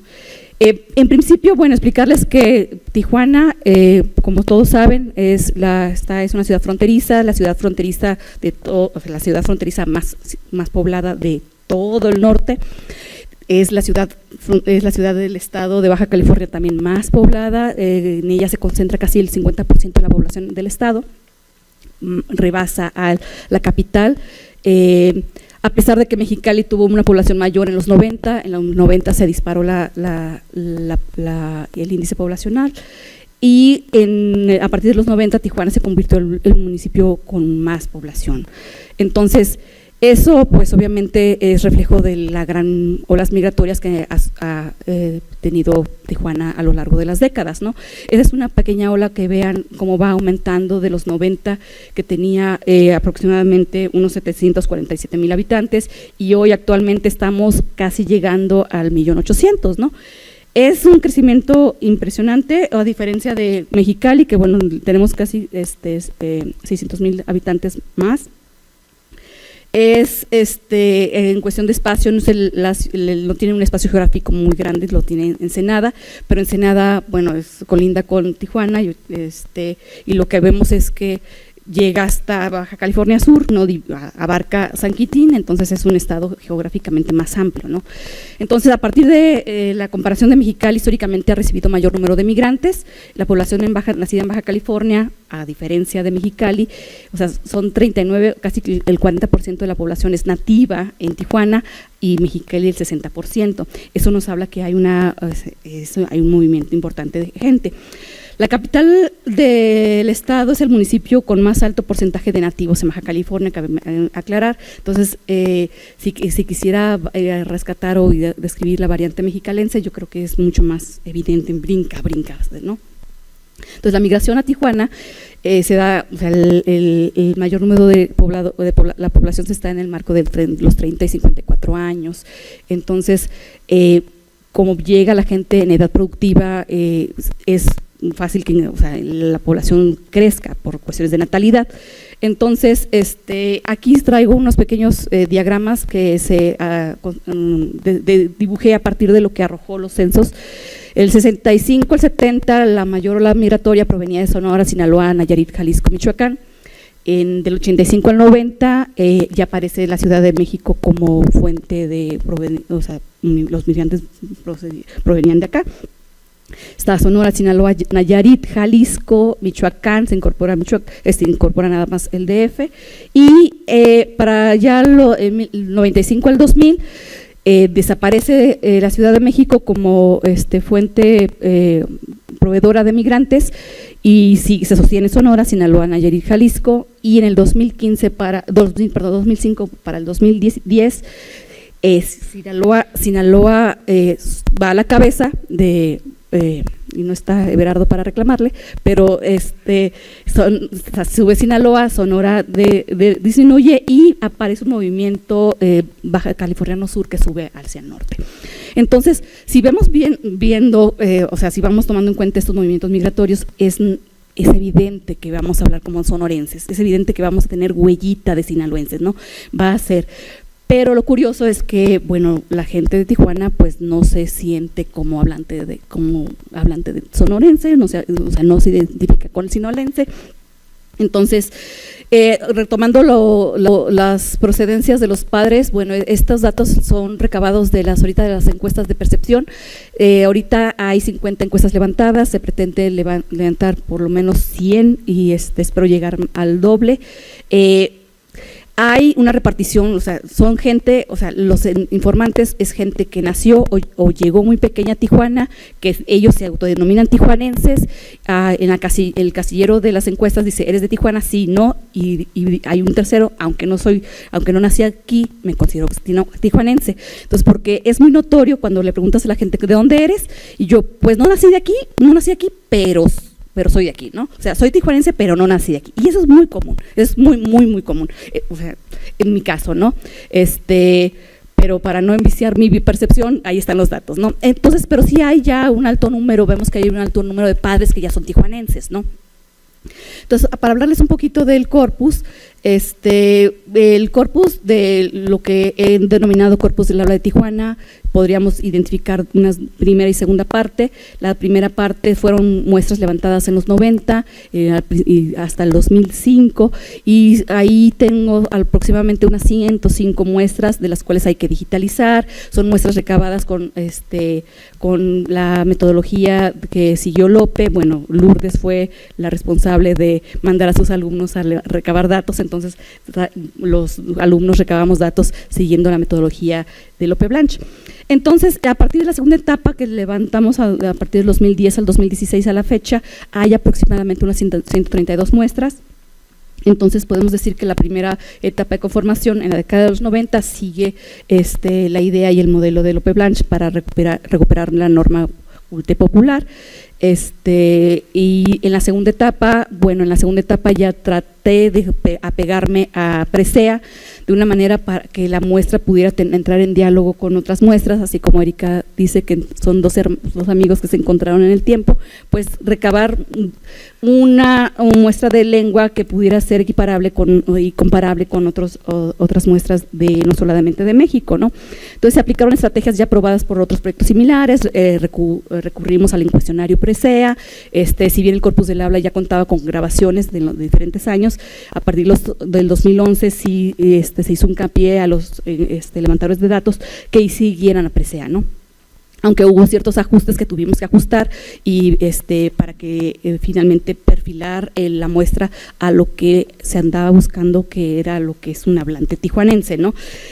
Bueno, se pregunta además en el ramo del modo de vida un poco sobre el grado de conocimiento y la finalidad que tiene el informante con respecto al inglés, cómo lo adquirió, cómo aprendió inglés, sobre la frecuencia con la que tan frecuente cruza a Estados Unidos para ver qué tanto enciende esa cabecita bilingüe para hacer cambio de código, y se indagó también sobre la procedencia de padres de sus padres y el año de edad, el año del arribo a la ciudad, para hacer como un balance sobre que pudiera estar afectando en la realización de ese hablante con respecto a lo que se habla en casa, ¿no? Y lo que se habla afuera. Entonces, sí recalcó que que la gente hubiera estudiado en español, que no fuera gente que cruzaba al otro lado a estudiar, porque bueno, hay toda una comunidad de nacidos en Estados Unidos que hacen desde el high school, el college al otro lado, y lo que hacen es cruzar. Entonces, adquieren la norma, o sea, la norma del español escolarizado no la adquieren en México, adquieren en Estados Unidos el inglés. Entonces buscábamos un español normalizado, o sea, estudiado en escuela, que tenga alguna actividad profesional y que la actividad profesional sea en Tijuana, porque si trabaja al otro lado, bueno, eso implica que esa habla formal de profesional, la actividad profesional, sea en inglés y no en español. Entonces hicimos algunos ajustes y bueno, finalmente hacer el realce que los padres fueran hispanohablantes y indagar sobre si no importa que no sean originarios de Tijuana, pero eso que quedará indicado en la relación, ¿no? Entonces tenemos los mismos cortes sociales que mantiene Presea, género, hombre-mujer, el corte de edad, generación 1, 2, 3, nivel de instrucción, analfabetas a primaria terminada, secundaria, preparatoria terminada y enseñanza superior. Bueno, entonces, volteando a lo que se había dicho y se había zonificado sobre las variantes dialectales de México, citando al maestro, que bueno, es indispensable citarlo. Las cuadrículas, dice en la figura podemos observar los puntos de propuesta zonificación de Lope Blanche. Los rectángulos son los criterios fónicos y los círculos, los criterios léxicos. Y bueno, vemos que ahí esta esquinita de México aparece como algo peculiar, ¿no? Vemos que después en el 2006 Everardo Mendoza propone una precisiones para estas zonificaciones propuestas por Lope, y él dice que aquí añade en la zona de Baja Californiana septentrional nombrada por Lope, no solo a Tijuana, sino hasta Mexicali y Ensenada. Y además, o sea, a la hora de distinguir la región noroeste, pues deja de lado donde quedan excluidos los municipios Tijuana, Rosarito, Tecate, Mexicali y Ensenada, ¿no? Esto aludiendo a lo que Lope estaba sosteniendo. Entonces, bueno, no entra en esta descripción del noroeste, pasa algo raro con Baja California, ¿qué pasa con Baja California, no? Entonces, hablando un poco de lo que se ha dicho del español de Baja California, bueno, Lourdes Gabaldón en el 2009 asevera que desde el punto de vista de su desarrollo histórico, la ciudad de Tijuana no tiene una antigüedad suficiente que le haya permitido lograr una nivelación lingüística. No ha habido tiempo suficiente para que se estabilice una norma lingüística y que se desarrolle un dialecto propio regional. El impacto demográfico relacionado con la migración constante a esta ciudad y el impresionante crecimiento poblacional que ha originado ha traído como consecuencia que coexista en la localidad una amplia variedad de dialectos del español mexicano.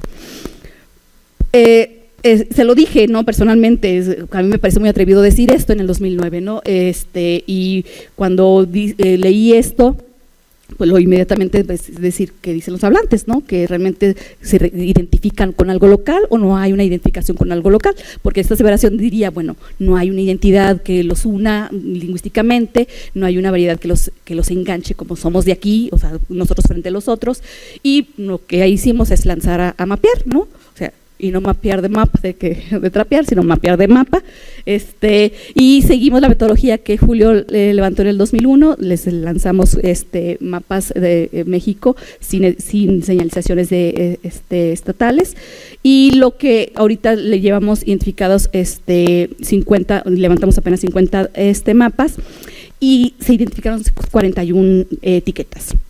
y la etiqueta que a nosotros nos compete en esta ocasión.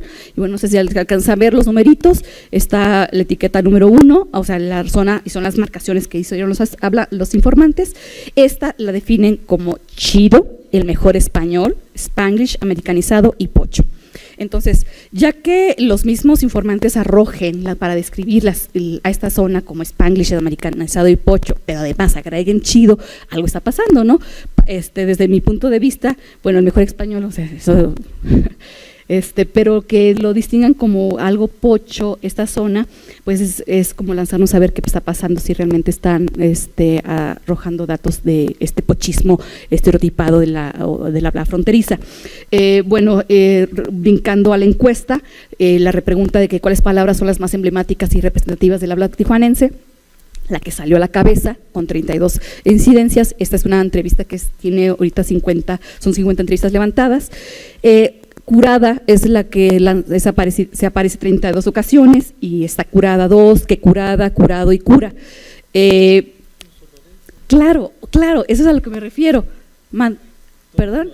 Claro, a eso es lo que voy. O sea, la migración sonorense y sinaloense empieza en los 70, 80, entonces esta gente de 40, 50, pues era joven en esa época, ¿no? Entonces lo que los hablantes tijuanenses lo sienten como piel de ellos, pues es una piel compartida, ¿no? A eso es lo que me refería con estereotipos. Y vas a Sinaloa y dices, sí, es sinaloense, no, es de nosotros, porque los ves en chats, porque es interesante ver la gente cómo discute sobre la lengua en los blogs, ¿no? No, es de Sinaloa, no es de Sonora. En Guadalajara hay un curada muy raro, que siente como burla, una mofa de mal gusto. Y lo digo por experiencia propia, sintieron que lo estaba agrediendo cuando yo estaba legando una ropa, y bueno, vemos que bueno, son los elementos léxicos que tienen hasta frecuencia 2, para irme rapidito, bueno, me voy a quedar en el centro de lo más alto de más frecuencia, y aparece un tijuaneado, un raite, que debería haber pasado, se me fue aquí, pero debió haber estado en lo de anglicismos, con 5, el otro lado, calafia, cholo, ocupar, por necesitar, qué onda, con H, tijuaneado, tijuanear, vato, con B, güey, burro cebra, o sea, son referentes muy locales, ¿no? El otro lado, la línea, el burro cebra, para quienes no conocen, Tijuana, bueno, en la Avenida Revolución, una de las cosas turísticas es pintar a un burro como cebra, y es el burro cebra, ¿no? La burra, ese sí es localote, ¿no? Pero tiene que ver con el anclaje, o sea, lo que ofrece la ciudad, ¿no? Entonces, bueno, estos son lo que aparece con frecuencia de 2 a 5, ¿no? Y me disculpo porque raite debí de haberlo jalado a anglicismos. Estos elementos aparecen únicamente en una ocasión. Abanico, que tengo que averiguar, o sea, todavía tengo que averiguar en qué sentido abanico. Pero no sé si es eso, o ustedes no le dicen abanico o qué. Ya. Ok, bueno, entonces abanico, gracias. Agüitado, altisonantes, me imagino que los hablantes dijeron que somos groseros. Ay, güey, bichi, ese es sonorense, o sea, ese es sonorense. La burra, o sea, caguama, cahuila, que eso es muy local porque es la zona roja de Tijuana. Ay, Dios. Bueno, me voy rapidito para poder terminar. Y los anglicismos, que bueno, lo que arrojaron como palabras emblemáticas. Cabe mencionar que dentro de esta encuesta hay una pregunta especial que habla sobre que el informante reflexione si realmente tiene mucha influencia su habla del inglés, si ve el inglés en la calle, si siente que realmente estamos muy contaminados, esta palabra no la usamos, pero si está muy influido por el inglés. Y eso arrojaron otras palabras. Estas palabras únicamente las arrojaron los hablantes en las palabras emblemáticas de Tijuana, y son pari, parquear, parking, soda, guacha, guachear, baica, mapear, troca, shopping, machín, bill de la luz, cachar, clica, cool, bien cool, cora, pero no el cora, sino la cora, dude, food truck, lunch, swat meat, yonke, tape y tripear. Están los índices de frecuencia, y lo que está marcadito en azul aparece registrado en un diccionario breve de tijuanismos que apareció publicado en el 2007, que todavía tengo que hacer un cotejo de lo que registra el autor con respecto a lo que dicen los hablantes, porque bueno, y cuáles fueron sus fuentes. Entonces me dice que sí realmente hay una identidad lingüística de la ciudad. Entonces, si hay una identidad lingüística como grupo, pues es difícil pensar en que no hay como algo que nos una, ¿no? Entonces, haciendo una ejemplificación y rastreando los datos que los hablantes nos dijeron con respecto y buscarlos en el corpus, bueno, no está de más citar que la lengua es un marcador simbólico de la identidad sociocultural mediante la cual el individuo puede sentirse miembro de un grupo y miembro que puede ser discriminado. Ciertos usos de la lengua pueden ser estigmatizados, lo que le orilla al aislamiento socioeconómico y extinción lingüística. Y bueno, voy a mostrarles esto. Incluyes en tu vocabulario léxico caló de la frontera algunas de las siguientes palabras. ¡Curada! ¡Ya está ahí, curada! Está bien suave. Dicen que tenemos súper acento marcado, pero claro nadie que no. Y vas al puto mundo. Eres norteño, ¿verdad? Carro, di coche y regrésate ¿O auto? en tu coche. Auto, no. Es carro. Ir a la sexta y ponerte una buena... ¡Peda! Esa es otra palabra muy tijuanense. Oh my god, whatever, es como Cool. Como cool. Compa, es una muy buena palabra tijuanense. Bien, entonces esto es interesante porque vuelven o reafirman lo que arrojaron en la encuesta y estigmatizan las formas coche y auto. Bueno, las siguientes ya no voy a poner video porque ya me voy corriendo. También en este video hace estigmatización sobre chido, refresco, coche y fortalece, o sea, y reconoce como marcas de identidad soda, carro, qué onda, vato, Simón, curada, 3 veces aparece, está suave, Swapmeet, John, que tijuaneado, ¿no? Bueno, ¿qué pasa con el corpus? Bueno, vamos a ver qué dice el corpus. El corpus, esta muestra fue tomada en el 94 y lo que encontramos es una variación morfológica de curada, cura, curón, curadísima, recurada, curado. Y aquí la cita dice, oye, el personaje de Violeta está recurada. Y bueno, aquí hay una cita de un foráneo, tiene un nombre chiquito, pero es un foráneo, y él dice, para empezar, chilo no lo dicen, está haciendo reflexión sobre lo que dicen aquí, ¿no? En Tijuana se me hace curado aquí porque junta mucha gente de muchos lados, pero está reflexionando que el chilo no lo hacen, pero ya está el foráneo que tiene menos de 3 meses en la ciudad, menos de 4 meses en la ciudad, un chilo que es una forma de Mexicali. Curada en la primera y segunda etapa del corpus, bueno, encontramos que está bien curada y se me hace bien curada, y en la parte del 2000, bien curada, está súper curada. Entonces hay una forma de agarrar la colocación de, o sea, la cura se agarra, o se da cura, y a veces es cura por curada, porque en lugar de estaría curada, dice estaría cura. Y también son esas muestras del 94. Este chico estigmatiza el curado, no, y el curada sí. Son recogidas curiosamente en las jergas de habla hispana de esta Roxana Fitch, recoge un curado y divierte gracioso y dice que se dice en Baja California, Sonora y Sinaloa. Aquí vemos que a pesar de que el chico estigmatiza el muy curado, la muestra arroja que si muy curado está en el habla de Tijuana, faltaría contabilizar, ¿no? Aquí esta chica se dice curada, nunca curado, ni mucho menos chido. Oye, ¿qué tal? ¿Qué tal se te hizo el party? Y bueno, ahí aparece una forma anglizante. Bueno, el tiempo se me acabó, sí. Y la reflexión que surge, bueno, es a partir de esta estigmatización y apropiamiento de las variedades. Los hablantes ya no se dan cuenta de en las fronteras de dónde alcanza, pues evidentemente probablemente no han tenido contacto con un sonorense para que vean, o realmente ya están apropiadas las formas que llegaron en unos momentos migratorios muy anterior, muy temprano, bueno, los 80, 70, y obviamente gente creció con esa forma. Ahora, hablando de lo estigmatizado con respecto al centro, y ya con esto termino,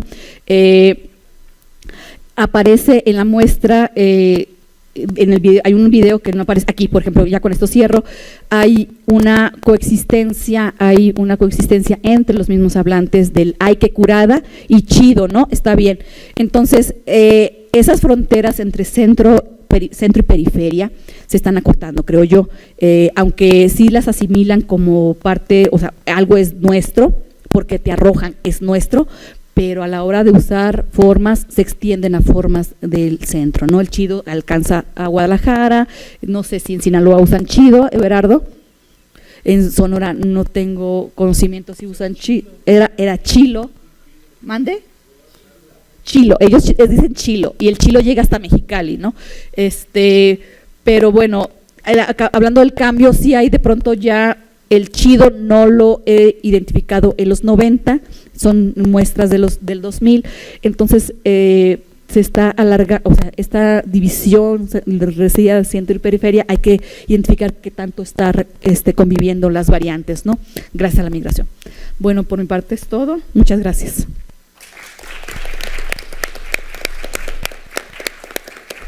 Sí, yo me aplaudo solita. Estamos un poco sobre el tiempo. Sobre el tiempo, hay un receso, estamos sobre el tiempo del receso. Dos oraciones, dos preguntas.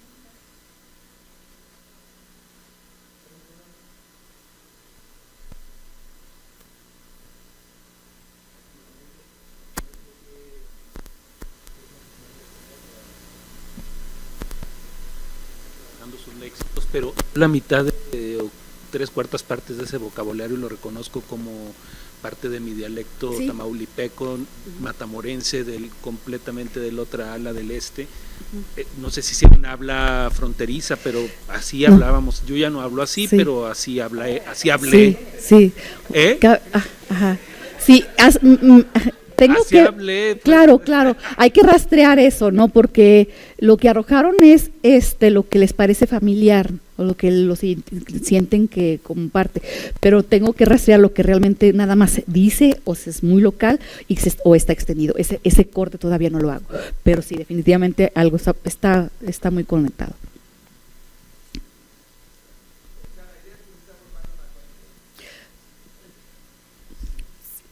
Sí.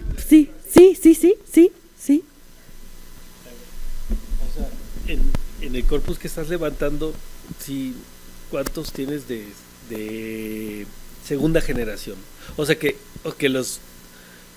¿tienes hablantes de 2 papás tijuaneses o no? Sí, hay papás, por ejemplo, o sea, dentro de la encuesta hay 29 de la encuesta de percepción, hay 29 que son de Tijuana. Ajá. Papás de Tijuana. Ajá, papás o de sea, Tijuana. esa es segunda generación. Ajá, y ellos van a ser los de la COINE o los que debías de concentrarte realmente. Ahora, otro comentario.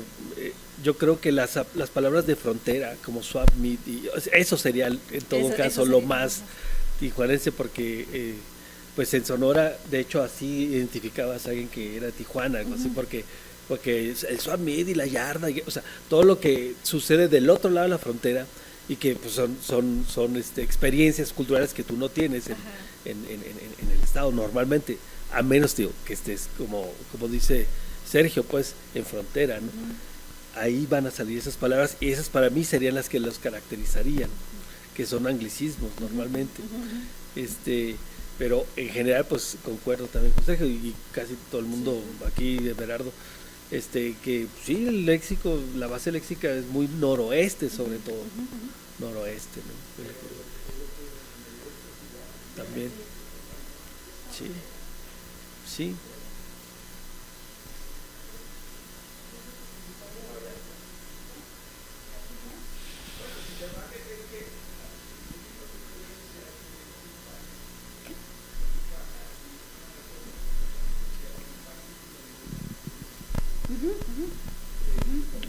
Sigue siendo.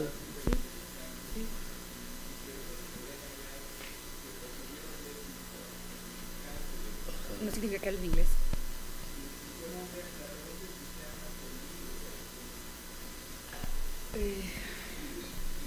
Hay zonas. Yo pensaría que hay zonas que de padres migrantes de reciente migración y que los chicos llegaron.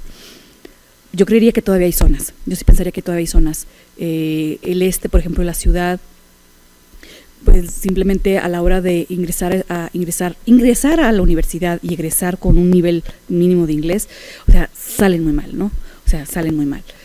Si hay de pronto hay una resistencia, una alumna ahora me decía, es que yo hablo inglés, pero no me gusta, pero ya hablo inglés, pero está la contraparte, que no lo hablo porque no me gusta, ¿no?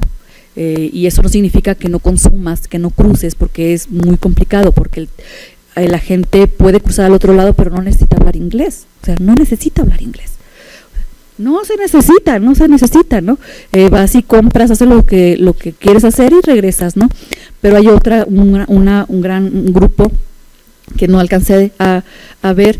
Hay compañeros que están trabajando con este bilingüismo, ¿no? Las prácticas translingües en Twitter. Hay una compañera que levantó 1010 muestras de Twitter para identificar dónde hay code switch, en cambio de código, y lo que identificó es que son palabras de emoción, ¿no? O sea, simplemente tú ayer, ¿no? Que dijiste, that's it. O sea, eso se hace también allá, ¿no? Pero pensaría que hay ciertas regiones que todavía hay resistencia del bilingüismo. O sea, impresionante, sí.